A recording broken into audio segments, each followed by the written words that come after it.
I'm Norma Walton, and this is Norma Walton Talks. Today on Norma Walton Talks, we'll be discussing money styles. I am blessed to have 4 children, and all 4 of them have slightly different views on money. They're very young still, so I'm sure their views and temperaments will evolve. But historically, my youngest son by a minute, I have twin sons who are 12, he spends money, in my view, rashly and wildly and on impulse. So an example is, last week we were at Play It Again Sports, and he saw a scooter that he liked. It was $200. He had never before discussed with me that he wanted or needed a new scooter, but all of a sudden he had to have it. And that's something he has to pay for himself, because I can't afford to be buying $200 scooters every time someone goes to Play It Again Sports and finds one. So he and I had a discussion about how rash the decision seemed and how $200 is a lot of money. Maybe he might want to think about Kijiji or buying it used or using his existing one. And ultimately, I'm happy to say he did that, and he ended up buying one for half the price from one of the store clerks who happened to have one for sale. So it worked out really well. But his temperament is such that if he sees something, he must have it. His brother, on the other hand, who's a minute older, historically has been much more cautious about opening his wallet, much more conservative about spending money. So typically he will research what he wants, compare it online, try to figure out if he really needs it, and then once he decides he does, he'll move forward and he'll spend some money. Recently that's changed a little bit with the onset of basketball shoes. He can be a little rash with his purchases of basketball shoes, which I'm hoping is just the age.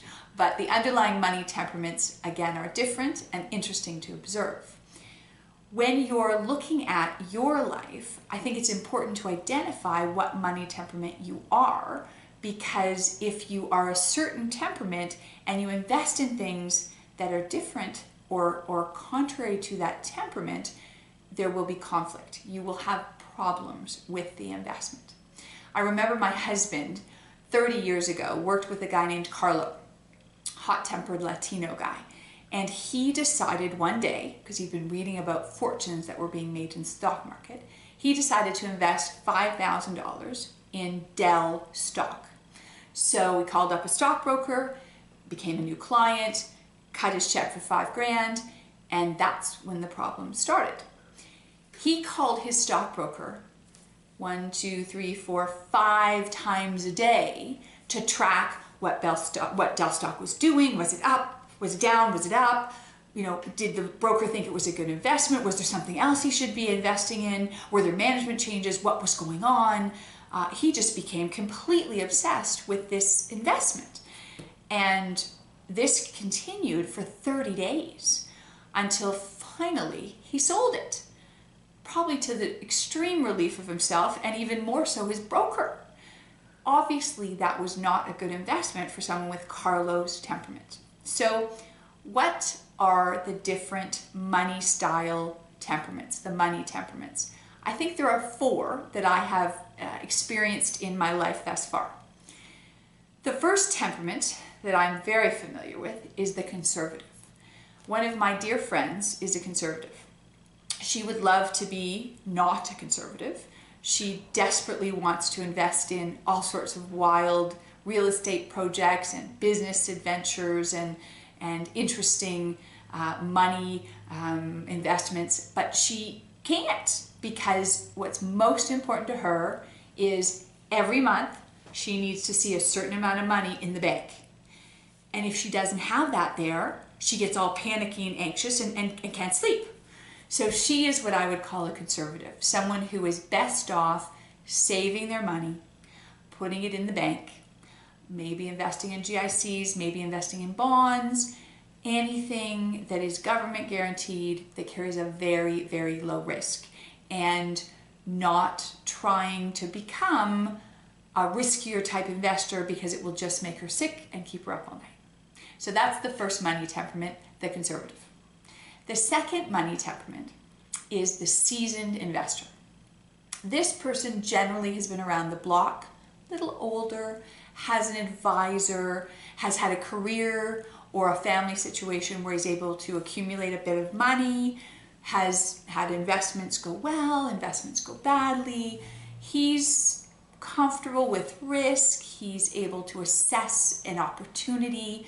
He's open to stocks of major companies, open to REITs. He'll look at a real estate property. He's comfortable with a degree of risk as long as he can assess that risk and as long as his advisor thinks it's a good idea. So that's the seasoned investor.